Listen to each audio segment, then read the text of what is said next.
পারে কিনা? পারে। সুতরাং যাত্রা পালা নয়, নাটকের কোনো মঞ্চ নয়, এটা কোনো পিকনিক নয়, এটা জান্নাতের বাগান। যে পর্যন্ত মাইকের আওয়াজ যাচ্ছে সবার কাছে বলতে চাই, ইমানের পাওয়ার কোনদিন কুরআন থেকে দূরে রাখতে পারে না। কথা বলেন ঠিক কিনা? কুরআন সুন্নাহর পাওয়ার কোনদিন ইমানদারকে কুরআন থেকে, সুন্নাহ থেকে, মসজিদ থেকে, মাদ্রাসা থেকে দূরে রাখতে পারে না। যার ইমানের পাওয়ার যত, তার কুরআনের প্রতি ভালোবাসা তত। কথা বলুন ঠিক কিনা? এই কোরআনের প্রেমে যে পড়েছে, এই কোরআনের ভালোবাসায় যে শিখত, সে কখনো ওয়াজ মাহফিল থেকে দূরে থাকতে পারে না। ইমানদাররা যখন যেখানে কোরআনের আলোচনার কথা শুনবে, তারা চাতক পাখির মতো, পঙ্গপালের মতো তারা ওই ওয়াজ মাহফিলে এসে বসে তারা নিজের ফিউচার জীবন তথা দুনিয়া আখিরাতকে সুন্দর করবে। কথা বলুন ঠিক কিনা?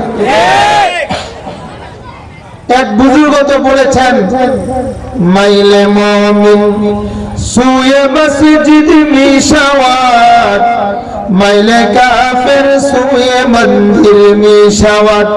মাইলে মুমিন সুয়ে মসজিদ মিশাওয়াত, মাইলে কাফের সুয়ে মন্দির মিশাওয়াত। যারা আল্লাহওয়ালা, যারা ইমানদার, তাদের মনের ধ্যান খেল, তাদের মনের সম্পর্ক থাকবে মসজিদের সাথে, মাওলানার সাথে, মুফতির সাথে, মাদ্রাসার সাথে, কোন আল্লাহ ওয়ালার সাথে, মক্কার সাথে, মদিনার সাথে। কথা বলেন ঠিক কিনা? আর যারা কাফের বেঈমান, তাদের মনের সম্পর্ক, মনের টান থাকবে মন্দিরের সাথে, যাত্রা পালার সাথে। যারা সংকীর্ণ ঈমান রাখে, তারা কখনো বেঈমান আর কাফের মুশরিকদেরকে এক সেকেন্ডের জন্য বরদাস্ত করতে পারে না। কথা বলুন ঠিক কিনা? সম্মানিত হাজিরিন, আমি আপনাদের সম্মুখে সূরাতুল বাকারা এর ছোট্ট একটি আয়াতের অংশ পাঠ করেছি।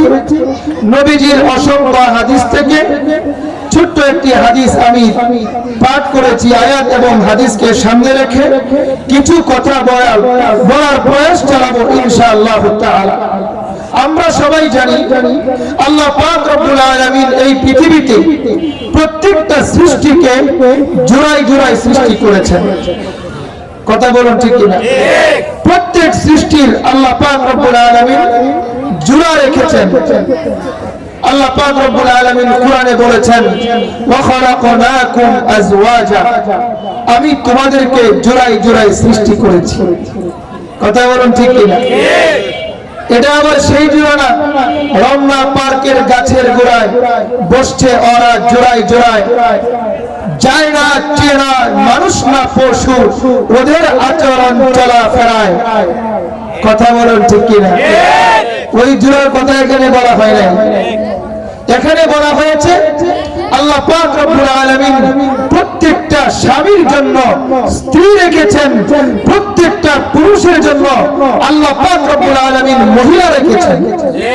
কথা বলুন ঠিক কিনা? আদম আলাইহিস সালামকে আল্লাহ তাআলা সৃষ্টি করেছেন। আদম আলাইহিস সালাম বললেন, একা একা তো আর থাকতে ভালো লাগে না, একজন জীবন সঙ্গিনী আমাকে দিয়ে দিলে ভালো হয়। আল্লাহ পাক রব্বুল আলামিন তার দোয়া কবুল করে হাওয়া আলাইহিস সালামকে দিয়েছেন তার জীবন সঙ্গিনী। তাদের মাধ্যমেই মানব সন্তানের যাত্রা শুরু হয়। কথা বলুন ঠিক কিনা?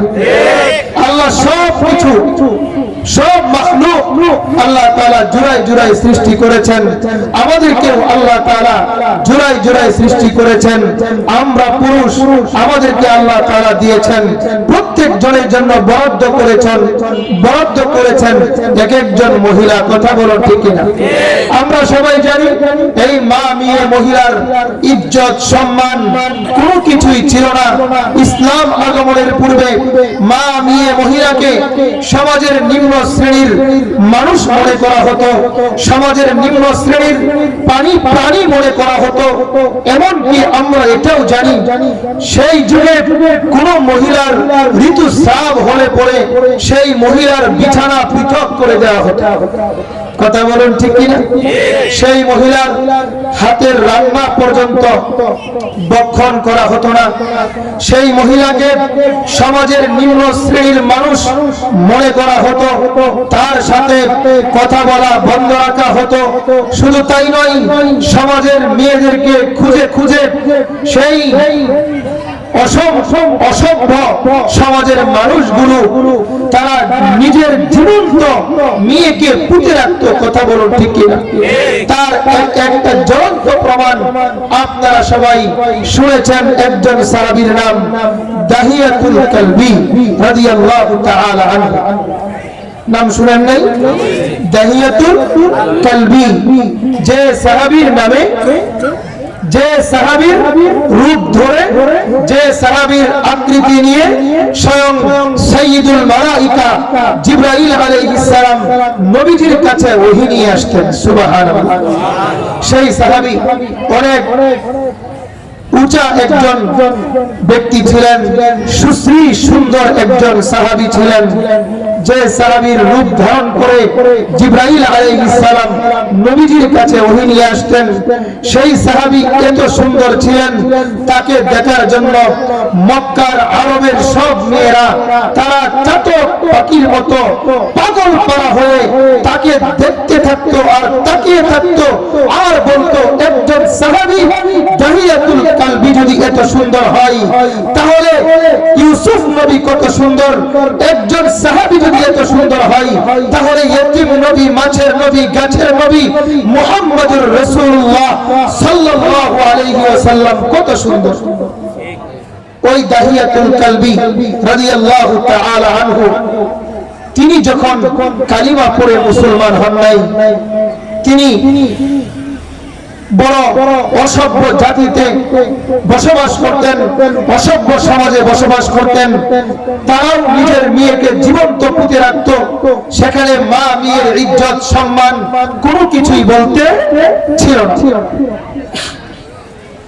কুরআনের ছায়া পেয়ে, কুরআনের সংস্রব পেয়ে, নবীজির সোহবত পেয়ে দাহিয়াতুল কালবি রাদিয়াল্লাহু তাআলা আনহু কালিমা পড়ে মুসলমান হয়ে গেলেন। কালিমা পড়ে মুসলমান হওয়ার পরে দাহিয়াতুল কালবি রাদিয়াল্লাহু তাআলা আনহু মসজিদে নববীর কোণে বসে বসে চোখের পানি ছেড়ে কান্না করে বুক ভাসিয়ে দেন। দাহিয়াতুল কালবি নবীর সাহাবী মসজিদের কোণে বসে বসে চোখের পানি ছাড়েন। আল্লাহর নবী সাহাবীকে দেখলেন, ডেকে ডেকে জিজ্ঞেস করলেন, দাহিয়াতুল কালবি, তোমাকে প্রতিদিন দেখি তুমি মসজিদে নববীর কোণে বসে বসে চোখের পানি ছেড়ে কান্না করো, দাহিয়াতুল কালবি তুমি কেন কান্না করো আমি তা জানতে চাই। দাহিয়াতুল কালবি বলেন, নবীজি আপনি ভালো করে জানেন অসভ্য এক সমাজে আমার জন্ম হয়েছিল। আমি সেই গোত্রের লিডার ছিলাম, আমি সেই গোত্রের নেতা ছিলাম। দলের মানুষগুলো আমাকে বড় সম্মান করত, আমাকে বড় মূল্যায়ন করত। দাহিয়াতুল কালবি বলেন, নবীজি সেই সময়ের একটি ঘটনা যখন আমার মনে পড়ে যায় তখন আমি নিজের চোখের পানি ধরে রাখতে পারি না, আমি নিজেকে হারিয়ে ফেলি। আল্লাহর নবী বিশ্ব নবী দাহিয়াতুল কালবি কে বললেন, দাহিয়া কি তোমার সেই করুণ কাহিনী তোমাকে কাঁদায়? আমি জানতে চাই। নবীজি বললেন, আমি জানতে চাই দাহিয়াতুল কলবি বলেন নবীজি সেই যুগে মা মেয়ের সম্মান বলতে কোনো কিছু ছিল না। নিজের মেয়েকে জীবিত পুঁতে রাখা হতো। সেই তাদের কথা মেনে সেই সমাজকে অনুসরণ করতে গিয়ে আমি বিভিন্ন সময় আমি সফরে চলে যেতাম, দূর দেশে চলে যেতাম ব্যবসা করবার জন্য। কাফেলা নিয়ে আমি দূর এলাকায় চলে যেতাম। আমি একবার সফরে যাওয়ার আগে আমার বিবিকে আমি এটাকে বলি, হে আমার বিবি, তোমার গর্ভে যে সন্তান রয়েছে যদি ছেলে সন্তান হয় তাহলে আদর করে লালন পালন করে বড় করিও, আর যদি মেয়ে হয় তাহলে জীবিত মাটি চাপা দিয়ে রেখে দিও। নাউযুবিল্লাহ বলবেন, আরো জোরে বলুন নাউযুবিল্লাহ। দাহিয়াতুল কলবি বলেন নবীজি আমার বিবিকে এই কথা বলে আমি দূর দেশে চলে গেলাম। তোমার গর্ভে যে সন্তান রয়েছে যদি মেয়ে সন্তান হয় তাহলে জীবিত মাটি চাপা দিয়ে রেখে দিবে। সমাজে আমি মুখ দেখাতে পারবো না, আর যদি ছেলে সন্তান হয় তাহলে আদর করে লালন পালন করে বড় করিও। এই কথা বলে আমি দূর এলাকায় চলে গেলাম। আমি সফর থেকে এসে দেখি আমার বিবির কোলে সুন্দর একটি ফুটফুটে কন্যা সন্তান।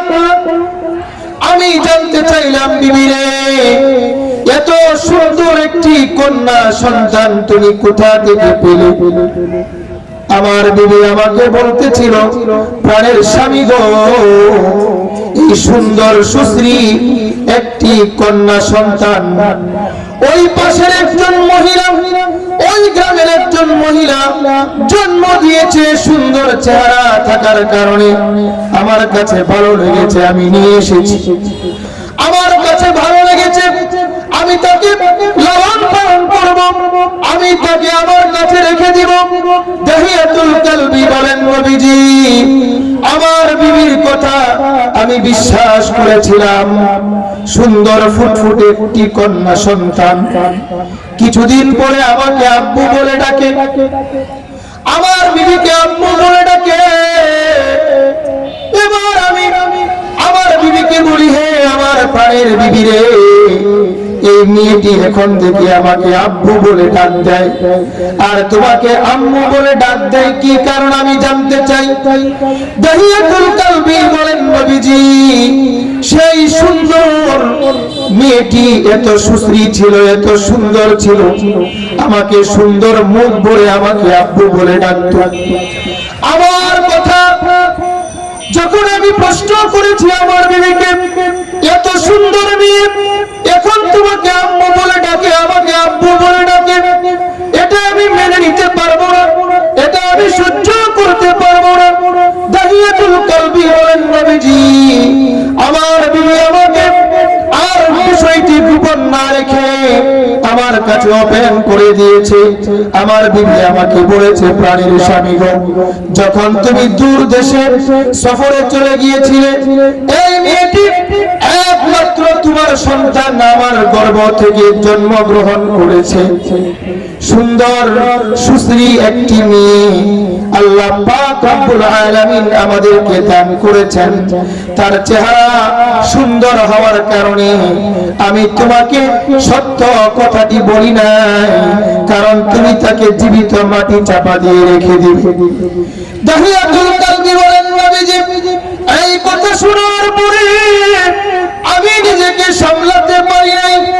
আমি আমার বিবিকে বললাম, বিবি হে আমার স্ত্রী, সকাল বেলায় এই মেয়েটিকে সুন্দর কাপড় পরিধান করিয়ে দিবে, এই মেয়েটিকে সুন্দর পোশাক পরিয়ে দেওয়া হলো।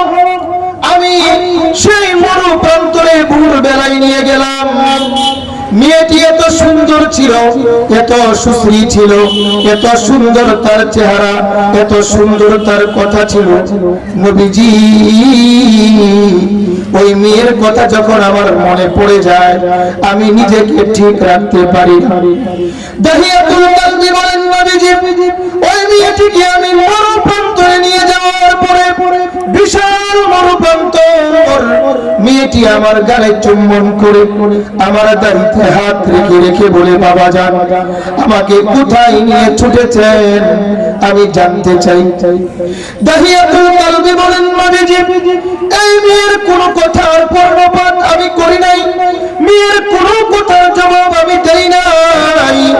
ওই মেয়েটিকে মরুপ্রান্তরে নিয়ে গেলাম, মরুভূমিতে বসিয়ে রেখে আমি একটা গভীরভাবে কবর খনন করলাম। মেয়েটি আমাকে বলছিল আব্বা জান কার জন্য কবর খনন করেন আমি জানতে চাই। দাহিয়াতুল কালবি বলেন নবীজি ওই সুন্দর সুশ্রী মেয়েটির কোনো কথা আমি ভ্রুক্ষেপ করি নাই। যখন কবরটি গভীরভাবে খনন হয়ে গেল আমি ওই মেয়েটির কোনো কথার দিকে খেয়াল না করে লক্ষ্য না করে ওই মেয়েটিকে আমি ওই গভীর কবরের মধ্যে জীবিত নিক্ষেপ করে ফেলে দেই। দাহিয়াতুল কালবি বলেন নবীজি সেই মেয়েটি চিৎকার করে করে বলছিল আর্তনাদ করছিল আব্বা জান আর কোনদিন বাবার পরিচয় ওপেন করব না, আর কোনদিন আপনি আমার বাবা সমাজে কাউকে এই কথা বলবো না। আব্বা জান আপনার কাছে আমি জীবন ভিক্ষা চাই। দাহিয়াতুল কালবি বলেন নবীজি সেই মেয়েটির কোনো কথা আমি ভ্রুক্ষেপ না করে মেয়েটিকে জীবিত মাটি চাপা দিয়ে রেখে এসেছি। যখন ওই মেয়েটির কথা আমার মনে হয় তখন নিজেকে আমি আর ঠিক রাখতে পারি না। নবীজি আপনি বলুন কালিমা পড়ে মুসলমান হয়েছি, এখন আপনি বলুন সেই অপরাধ আমার আল্লাহ তাআলা আমার ক্ষমা করবেন কিনা। নবীজি বলেন দাহিয়াতুল কালবি যখন তুমি কালিমা পড়ে ইসলামের সুশীতল ছায়ায় আশ্রয় নিয়েছো আল্লাহ তোমার পিছনের সব গুনাহগুলি মাফ করে দিলেন। আমার ভাইরা বুঝানোর বিষয় ছিল মা মেয়ে মহিলার ইজ্জত সম্মান কোনো কিছু ছিল না, ঠিক না ঠিক? মেয়েদেরকে জীবিত পুঁতে রাখা হতো, যার জ্বলন্ত প্রমাণ দাহিয়াতুল কালবি রাদিয়াল্লাহু তাআলা আনহু। এই মারা কখন সম্মান পেল, এই মহিলারা কখন সম্মান পেল, এই মহিলারা কখন ইজ্জত পেল আমরা সবাই জানি। পৃথিবীতে যখন মহীশুরবাদ মাথা ছেড়ে দিয়ে উঠেছিল কাবা ঘরের অভ্যন্তরে 360টি কল্পিত মূর্তির উপাসনায় মত্ত ছিল সকল জাতি। বিশ্বজুড়ে অনাচার বিচার আর ব্যভিচারের তাণ্ডব নিত্য, যুদ্ধ সংঘাত সংঘর্ষ মানুষের সহজাত স্বভাবে পরিণত হয়েছিল।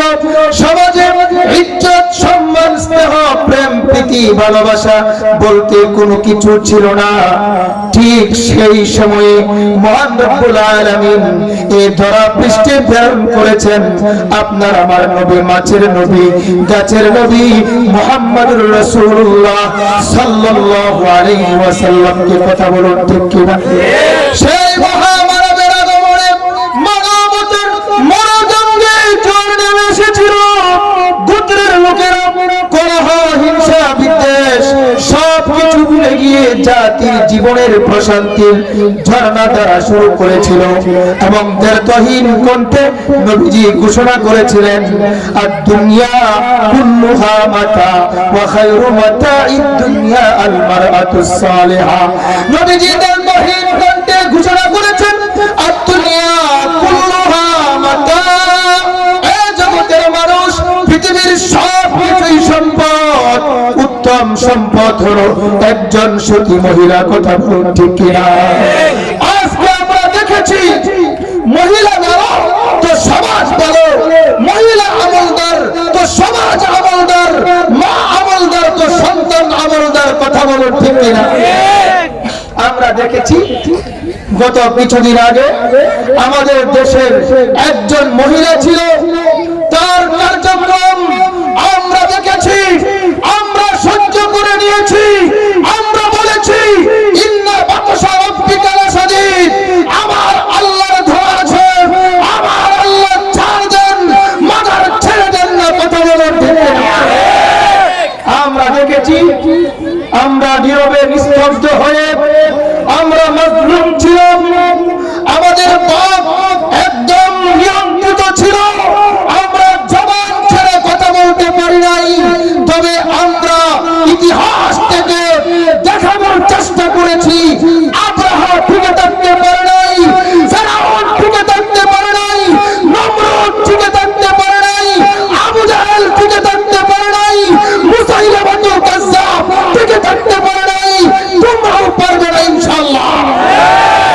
কথা বলেন ঠিক কিনা? আমাদেরকে মানুষ মনে করে আমরা ভিন্ন জগতের প্রাণী। কথা বলেন। এই হুজুর মানে হুজুর আপনার বাড়ির কামলা। কথা বুঝেন নাই? ইমাম সাহেব মানে ইমাম সাহেব আপনার বাড়ির কামলা। আপনি বলেন ইক্তাদাইতু বিহাযাল ইমাম। আপনি যখন নামাজ পড়েন বলেন ইক্তাদাইতু বিহাযাল ইমাম, ঠিক না বেটি? নাকি আপনি বলুন ইক্তাদাইতু বিহাযাল গুলাম? ইক্তাদাইতু বিহাযাল গুলাম বলেন নাকি ইক্তাদাইতু বিহাযাল ইমাম বলেন? ইক্তাদাইতু বিহাযাল ইমাম। ইমাম তোমার শুধু মসজিদে নয়, ইমাম শুধু তোমার বাড়িতে নয়, ইমাম তোমার শুধু রাস্তায় নয়, ইমাম তো সব জায়গার ইমাম। ইমাম ইমামুদ দুনিয়া ওয়াল আখিরা। আমি এক কিতাবের মধ্যে দেখেছি ইমাম যখন আল্লাহওয়ালা হবে, ইমাম যখন আমলদার হবে, ওই আমলদার ইমাম তার মুসল্লিকে নিয়ে জান্নাতে প্রবেশ করে। মুয়াজ্জিন সাহেব থাকবে সামনে, ইমাম সাহেব থাকবে পেছনে। ইমাম সাহেব হাঁকিয়ে হাঁকিয়ে জান্নাতের দিকে নিয়ে যাবে। আমি একটা কিতাবের মধ্যে পড়েছি, দুররাতুন নাসিহিন, ওই কিতাবে আমি নিজে পড়েছি। সুতরাং যারা ইমামকে আমরা গোলাম মনে করি আমরা ভুল করছি। আলেমের ইজ্জত, আলেমের সম্মান 100% দিতে হবে। কারণ আলেম উলামা হলো সমাজের নেতা, আলেম উলামা হলো সমাজের নেতা। কারণ আলেম উলামা, নবীজি বলেছেন আহাব্বুল বিলাদি ইলাল্লাহি মাসাজিদুহা, পৃথিবীতে সবচেয়ে উৎকৃষ্ট জায়গার নাম হলো মসজিদ, আর ইমাম হলো মসজিদের ইমাম। তার মানে উৎকৃষ্ট জায়গার ইমাম একজন আলেম, তার মানে সে পুরো সমাজের ইমাম। কথা বলেন ঠিক কিনা? আপনি মানলেও সে ইমাম, না মানলেও ইমাম। হে হাতের আঙ্গুল কয়টা? সবাই বলেন, আরো জোরে। এই আঙ্গুলটার নাম কি? বুড়ি আঙ্গুল নাকি বৃদ্ধা আঙ্গুল? আমাদের ময়মনসিংহের ভাষাকে বুড়ি আঙ্গুল। এই বুড়ি আঙ্গুল নাই, এই বুড়ি আঙ্গুল, এই 4 আঙ্গুল দিয়ে কিছু খেতে পারবেন, কিছু ধরতে পারবেন, কিছু নিতে পারবেন। এই 4 আঙ্গুল আছে, বৃদ্ধা আঙ্গুল নাই, কোনো লাভ নাই, কোনো কাজ নাই, কোনো কিছু করার সুযোগ নাই। সমাজে মেম্বার আছে, চেয়ারম্যান আছে, এমপি আছে, মন্ত্রী আছে, মাগার আলেম নাই, ওই সমাজের কোনো দাম নাই। কথা বলুন ঠিক কিনা? এই আঙ্গুলটা হলো, বৃদ্ধা আঙ্গুলটা হলো আলেমের স্থানে, আর এই 4 আঙ্গুল হলো মুসল্লির স্থানে। এই 4 আঙ্গুল, এই বৃদ্ধা আঙ্গুলের ইক্তেদা করতে হবে, অনুসরণ করতে হবে। এই বৃদ্ধা আঙ্গুলের হক 4 আঙ্গুলের সমান। কথা বলুন ঠিক কিনা? এই শাহাদাত আঙ্গুলের অধিকার যেমন এই বৃদ্ধা আঙ্গুলের প্রতি, এই কনিষ্ঠ আঙ্গুলের অধিকারও তেমন। কথা বলুন ঠিক কিনা? যদি কোনো মানুষ মনে করে উলামায়ে কেরামকে আমরা কিনে ফেলেছি, উলামায়ে কেরাম হাদিয়া গ্রহণ করবে, উলামায়ে কেরাম দাওয়াত দেবে, উলামায়ে কেরাম তোমাকে সম্মান করবে, উলামায়ে কেরাম কারো পূজা করতে পারে না। কথা বলেন ঠিক কিনা? হুজুর এই দিন না হাদিয়া দিলাম, এবার আমার কথাটা মানবেন না? হ্যাঁ মানবো। ওই কথা, যে কথা শরীয়ত অনুমোদিত, যে কথা শরীয়ত সমর্থন করে, ওই কথা আমি মানবো না। যে কথা আজকে আমাদের মৌচাকে একজন নেতার সাথে আমাদের বৈঠক হয়েছে, একদলের নেতা, তিনি আমাদেরকে বলতেছিলেন যে হুজুর একদিন ওয়াজ মাহফিল এক স্টেজে হলে কেমন হয়, আবার ওই স্টেজে পরের দিন গান বাজনা যেহেতু ওরা করতেছে কেমন হয়? নাউজুবিল্লাহ বলেন। আমি বলছি লা তাস্তাবিল হাসানাতু ওয়ালা সাইয়্যা, পেশাবের রাস্তা দিয়া যদি দুধ বের হয় আপনি খাবেন? আপনারা খাবেন? পেশাবের রাস্তা দিয়া দুধ বের হইছে, আপনারা খাবেন? যাক, আমি সেই দিকে যাব না। মুসলমান ইমানদার ভাইয়েরা আমার, কথাগুলো খুব মনোযোগ সহকারে শুনতে হবে। আল্লাহ পাক রব্বুল আলামিন কুরআনুল কারীমে ঘোষণা করেছেন হুন্না লিবাসুল লাকুম ওয়া আনতুম লিবাসুল লাহুন। এই মহিলারা স্ত্রীরা হলো স্বামীদের পোশাক, স্বামীরা হলো স্ত্রীদের পোশাক, ঠিক না বেঠিক? স্ত্রীরা স্বামীদের পোশাক আর স্বামীরা হলো স্ত্রীদের পোশাক। স্বামীর কষ্ট স্ত্রীর কষ্ট, স্বামীর আনন্দ স্ত্রীর আনন্দ, স্বামীর ভালোবাসা স্ত্রীর ভালোবাসা। স্বামী যেখানে না স্ত্রীও সেখানে না, স্বামী যেখানে বলবে হা স্ত্রীও সেখানে বলবে হা। কথা বলুন ঠিক কিনা? আমার ভাইয়েরা, আম্মাজান খাদিজা রাদিয়াল্লাহু তাআলা আনহা আল্লাহর নবী বিশ্ব নবী মুহাম্মদুর রাসূলুল্লাহ সাল্লাল্লাহু আলাইহি ওয়াসাল্লামকে কেমন মানা মেনেছেন, কেমন সম্মান করেছেন, স্বামী হিসাবে কেমন ভাবে সম্মান দেখিয়েছেন। আল্লাহ পাক রব্বুল আলামিন কুরআনুল কারীমে ঘোষণা করেছেন, একজন আরেকজনের পোশাক, একজন আরেকজনের সান্ত্বনা, একজন আরেকজনের ভালোবাসা। অর্থাৎ স্বামীর জন্য প্রথম সান্ত্বনার জায়গা হলো স্ত্রী, ঠিক না বেঠিক? স্বামীকে প্রথম সান্ত্বনা দিবে কে? স্ত্রী। স্বামীকে প্রথম বুঝ দিবে স্ত্রী, স্বামীকে প্রথমবার বুঝাবে স্ত্রী। এজন্য স্ত্রী যদি ভালো হয়, স্ত্রী যদি আমলদার হয়, খোদার কসম তার স্বামী আমলদার হতে বাধ্য। কথা বলুন ঠিক কিনা? আমার ভাইরা, আম্মাজান খাদিজা রাদিয়াল্লাহু তাআলা আনহা, আমরা সবাই জানি নবীজির বয়স যখন 25 বছর, আম্মাজান খাদিজার বয়স তখন 40-এর উপরে। আম্মাজান খাদিজা রাদিয়াল্লাহু তাআলা আনহা একজন বিচক্ষণা মহিলা ছিলেন, একজন আবেদা মহিলা, একজন শাকিরা আমেলা মহিলা। নবী করিম সাল্লাল্লাহু আলাইহি ওয়াসাল্লামের উপর খুব সংক্ষিপ্ত আকারে বলছি, যখন ওহী নাজিল হয়ে গেল গায়ে হারায়, ওহীর বোঝা নবীজি সহ্য করতে পারছিলেন না, বড় কষ্ট হচ্ছিল নবীজির। আল্লাহর নবী গায়ে হারা থেকে আম্মাজান খাদিজার কাছে আসলেন। স্বামী তো প্রথম স্ত্রীর কাছে আসে, ঠিক না বেঠিক? স্বামী তার মনের কথা স্ত্রীর কাছে বলে। হ্যাঁ আলহামদুলিল্লাহ, অনেক স্ত্রী আছে স্বামী ঘরে ঢুকলেই বুঝতে পারে বাহিরে স্বামীর সাথে হয়তো কোনো খারাপ আচরণ কেউ করেছে, ঠিক না বেঠিক? না, কারা বুঝতে পারে? যারা স্বামীকে মন থেকে মহব্বত করে, স্বামীকে মন থেকে ভালোবাসে, তারাই বুঝতে পারে আজকে তোমার মনটা খারাপ কেন। সত্যি করে বলে তো, বলো তো তোমার সাথে কেউ বাহিরে কোনো খারাপ আচরণ করেছে কিনা? কথা বলেন ঠিক কিনা? আর স্বামী যদি, স্ত্রী যদি ওই রকম না হয়, স্বামী আসছে দরজা খুলে, হ্যাঁ স্ত্রী আবার শুয়ে শুয়ে মোবাইল টিপতেছে, এমন পরিবেশ আমরা দেখেছি, আমরা শুনেছি। ওই স্বামী স্ত্রীর মধ্যে এই সম্পর্কের দ্বারা মহব্বত ঠিক থাকে না, আরো মহব্বত নষ্ট হয়ে যায়। কথা বলেন ঠিক কিনা?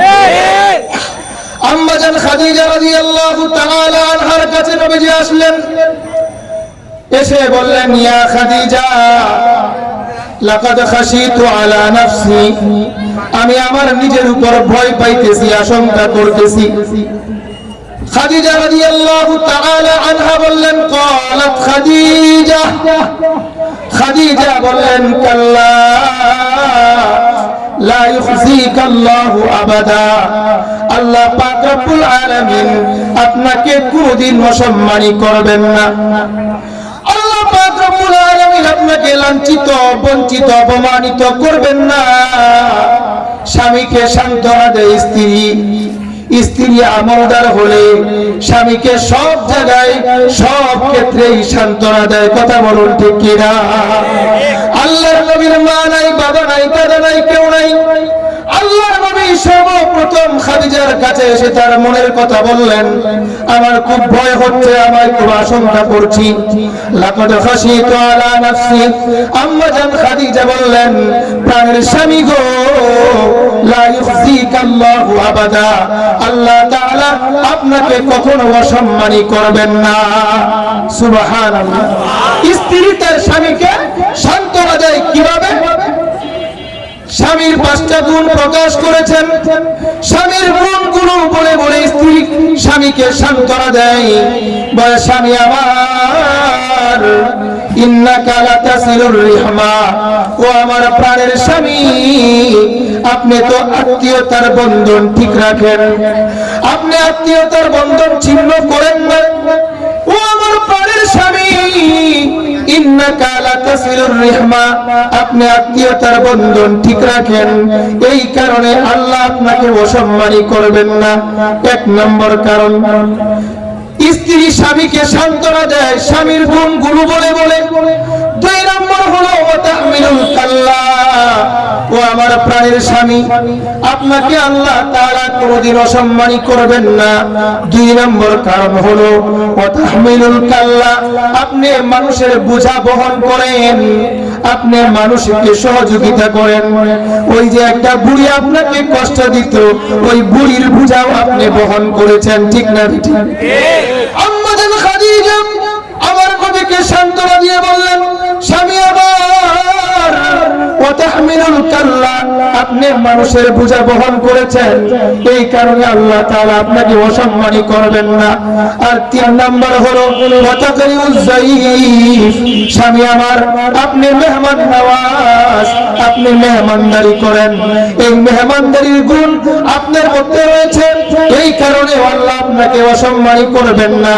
আর চার নম্বর হলো ওয়াতুইনু আলা নওয়াইবিল হক, আপনি মানুষের মুসিবতে এগিয়ে আসেন, আপনি ওয়াতাকসিবুল মা'দুমা, আপনি বস্ত্রহীনকে বস্ত্র দেন, আপনি আশ্রয়হীনকে আশ্রয় দান করেন নবীজি, আপনি মানুষের মুসিবতে এগিয়ে আসেন, এই পাঁচটা গুণ আপনার মধ্যে রয়েছে।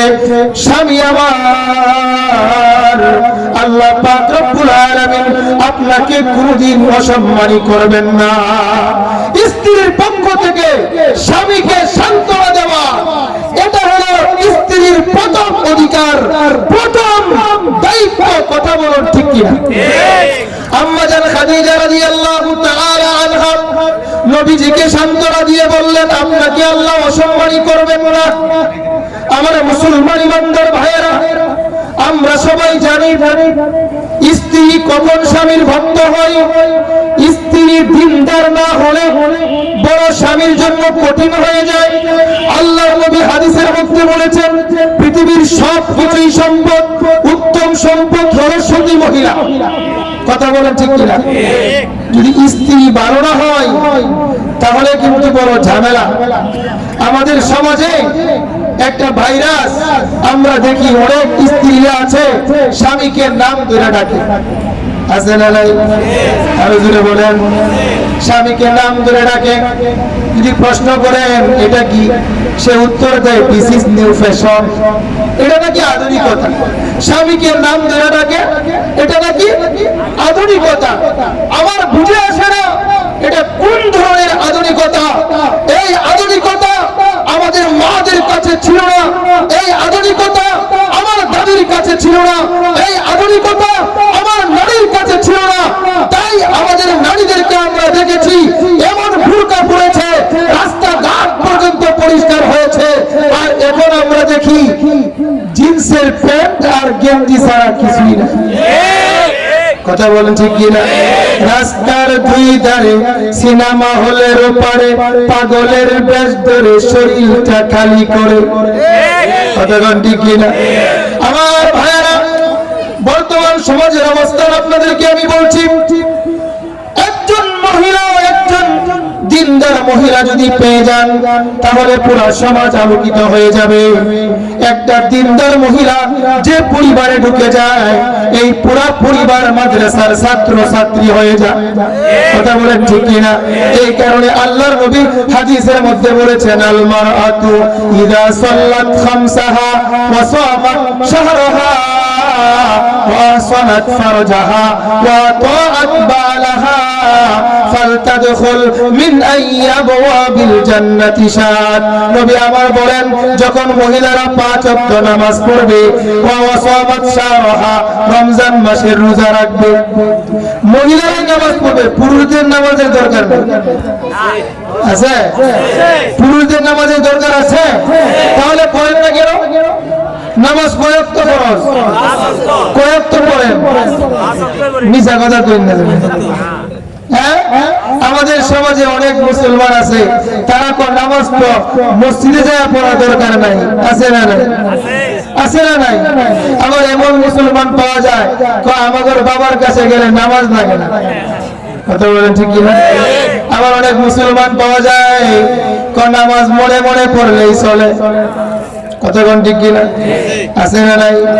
আবার অনেক মুসলমান আছে নামাজ রোজার অনেক দূরে, ইমানদারের অনেক বড়াই করে, জীবন চালায় আল্লাহর বিধান ছাড়া, পরের সমালোচনায় পাগল পাড়া, কতক্ষণ ঠিক কিনা?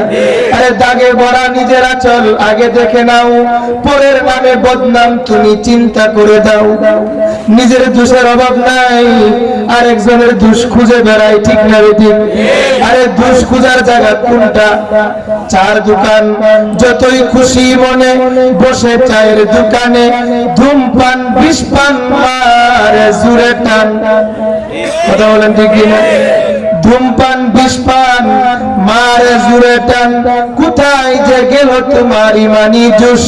হে মানুষ, হে মানুষ, যারা এই দুই আঙ্গুলের আমলটা করেন, আপনাদেরকে আমি একটা কথা বলি, বুজুর্গদের কথা আমি নকল করে বলতেছি। যখন এই দুই আঙ্গুল আপনি এই মুখের কাছে নিয়ে ওই মোমবাতি বা সিগারেট যেটা আপনারা বলেন, যখন টান দেন তখন আগুন কাছে আসে নাকি দূরে যায়? আরো জোরে বলেন, বুঝে শুনে বলবেন, আগুন কাছে আসে না দূরে যায়? আগুন কি বলে জানেন? আগুন বলে তুই আমারে দৌড়াস না, তোরে আমি দরবার চাই, টান দেশ আমি দৌড় দেই, আবার কাছাকাছি গেলে আবার ছেড়ে দেশ, কথা বলেন ঠিক কিনা? আগুন বলে তোরে ধরতে চাই, ধরতে পারি না, দুনিয়াতে না ধরতে পারলেও মাগার আখেরাতে ধুয়েই দিব, কথা বলেন ঠিক কিনা? আমাদের বুজুর্গরা আরো বলছেন এই সিগারেটের মধ্যে তিনটা খারাপ বৈশিষ্ট্য, কয়টা? আগুন দেওয়া, দুর্গন্ধ নাকি সুগন্ধ? দুর্গন্ধ। দুর্গন্ধ না সুগন্ধ? যে দাড়িতে খাওয়া হয় পুরো দাড়ি দুর্গন্ধ হয়ে, ঠিক না বেটি? আমি এক মুসল্লির সাথে মুসাফা করছি, পরে দিয়ে দুর্গন্ধ, পরে সাবান দিয়ে হাত ধরছি। আরে কথা বলে ঠিক কিনা? যে বাড়িতে খাওয়া হয় বাড়িটাও দুর্গন্ধ। আমাদের বুজুর্গরা বলছেন আগুন ধোয়া দুর্গন্ধ। এই জাহান্নামের মধ্যেও তিনটা খারাপ বৈশিষ্ট্য, আগুন ধোয়া দুর্গন্ধ, গুনে গুনে মিলে গেলে জাহান্নাম বলবে এটা আমার দলের লোক, কথা বলেন ঠিক কিনা? যেমন দুনিয়াতে কেউ বলে এটা কোট পরলে বলে এটা আমার দলের লোক, জামা পরলে বলে এটা আমার দলের লোক, টুপি দেখলে বলে এটা আমার দলের লোক, ওই যে গুনে গুনে মিলে গেলে জাহান্নাম বলবে এটা আমার দলের লোক, কথা বলেন ঠিক কিনা? নামাজ রোজার অনেক দূরে, ইমানদারের অনেক বড়াই করে, জীবন চালায় আল্লাহর বিধান ছাড়া, পরের সমালোচনায় পাগল পাড়া, যতই খুশি মনে বসে চায়ের দোকানে, ধূমপান বিষপান মারে জুড়ে টান, কথা বলেন ঠিক কিনা? কোথায় যে গেল তোমার ইমানি জোশ? হে মানুষ, হে মানুষ, মুসলমানদের অবস্থা বয়ান করতেছি। 24 ঘন্টায় শান্তি খুঁজে, বুঝার বেলায় আবার উল্টা বুঝে, কোরআন হাদিসের দ্বার দ্বারে না, শরীয়ত মানতে রাজি হয় না, কথা বলেন ঠিক কিনা? শরীয়ত মানতে রাজি হয় না, বলে হুজুর আপনি শরীয়ত না মারফত। আমি বলি তুমি কোন ফত, কথা বলেন ঠিক কিনা? এরা শরীয়ত বুঝে না, মারিফত বুঝে না, এরা বুঝে মারফত মানে মার খাওয়ার ফত, কথা বলেন ঠিক কিনা? আরে বর্তমান সমাজের, বর্তমান যুগের মারফতের সংজ্ঞাটা হলো দাড়ি টাকা, গুফে আটা, গাজাই মারে দম, নামাজ নাই, রোজা নাই, ইফতার খাওয়ার জম, কথা বলেন ঠিক কিনা? আমার ভাইরা শরীয়ত মানতে রাজি হয় না। আমাদের একজন বড় বুজুর্গ লিখেছেন শরীয়তের অপর নাম হলো দুধ, আর মারিফতের অপর নাম হলো ঘি, কথা বলেন ঠিক কিনা? আরে দুধের পিছনে জাল দেওয়ার পরে ঘি হয়, ঠিক ঠিক না বেটি? দুধের পিছনে জাল দিলে ঘি হয়, দুধের পিছনে মেহনত করলে ঘি হয়, আর মেহনত না করলে মাটা হয়ে যায়, নষ্ট হয়ে যায়। আমাদের বুজুর্গরা বলেছেন শরীয়তের অপর নাম হলো দুধ, মেহনত করতে থাকো, শরীয়তের অপর নাম হলো নামাজ পড়তে থাকো, শরীয়তের অপর নাম হলো রোজা রাখতে থাকো, শরীয়তের অপর নাম হলো হজ করতে থাকো, শরীয়তের অপর নাম হলো যাকাত দিতে থাকো, শরীয়তের অপর নাম হলো পর্দা করতে থাকো, শরীয়তের অপর নাম হলো মা বাবার খিদমত করতে থাকো, শরীয়তের পিছনে মেহনত করতে করতে করতে তোমার চেহারার মধ্যে একটা রং আসবে, তোমার চলাফেরার মধ্যে একটা রং আসবে, তোমার লেনদেনের মধ্যে একটা রং আসবে। ওই রংটার নাম হলো নূরে মারিফাত। কথা বলেন ঠিক কিনা? এই কারণে আমার মুসলমান ইমানদার ভাইরা শরীয়ত মানে না, মানে নামাজ মানে না, শরীয়ত মানে না, মানে রোজা মানে না, আরে মারফত লয়ে দৌড়ায়। আসলে নিচে লুঙ্গিও নাই, পায়জামাও নাই, মাথার মধ্যে পাগড়ি। কথা কোন ঠিক কিনা? ফরজের খবর নাই, মাথার মধ্যে পাগড়ি। এর নাম হলো মারফত, মানে মার খাওয়ার ফত। এরা মারিফত বুঝে না। দারে ফানি কি সজাওয়াত পর না যা, दारे फानी की सजावत पर न जा, नेकियों से अपना असली घर सजा, नेकियों से अपना असली घर सजा। नारे शहवत चे कुशद नूरे खुदा, आरे फहजा नंदे हर दम आमिनो, आरे फहजा नंदे हर दम आमिनो। अरे 24 ঘন্টায় শান্তি খুঁজে, বুঝার বেলায় আবার উল্টা বুঝে। কোরআন হাদিসের দ্বার দ্বারে না, শরীয়ত মানতে রাজি হয় না। আজে বাজে গীত গায়, বাবার দরবারে চলে যায়। কথা কোন ঠিক না? আরে আজে বাজে গীত গায়, গরু নিয়ে চলে যায়, মানবে না।